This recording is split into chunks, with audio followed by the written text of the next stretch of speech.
2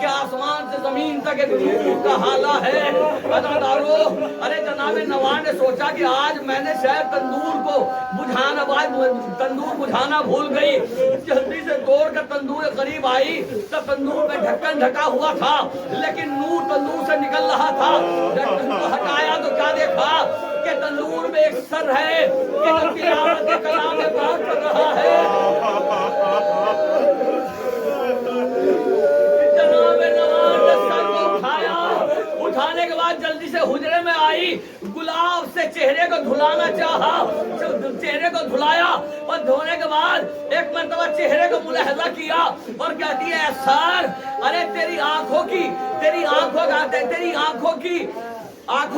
آنکھیں دھسی ہوئی ہیں اور تیری آنکھیں بتا رہی ہیں کہ تیرے سامنے تیرا کڑیل جوان بیٹا مارا گیا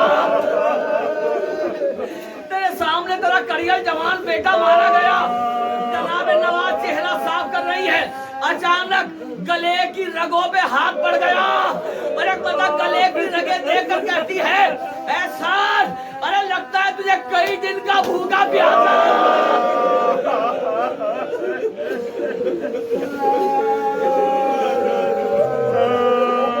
کئی دن کا بھوکا پیاسا ذبح کیا گیا اے سر مجھے بتا کہ تو کون ہے جناب نواب نے ایک مرتبہ سر کو مخاطب کیا جیسے ہی جناب نواب نے کہا اچانک کٹے ہوئے سر نے آنکھوں کو کھولا آنکھیں کھولنے کے بعد جناب نواز سے کہا نواز ارے تو نے مجھے نہ پہچانا میں تیرا آقا حسین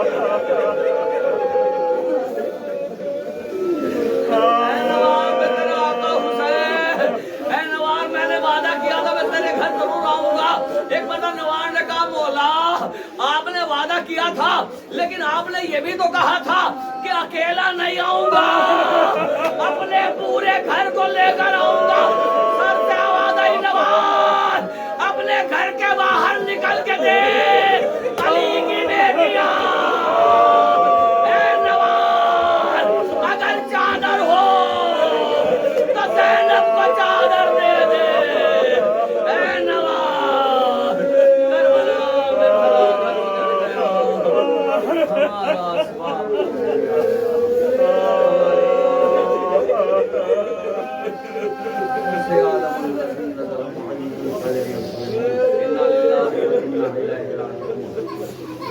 سوال رضا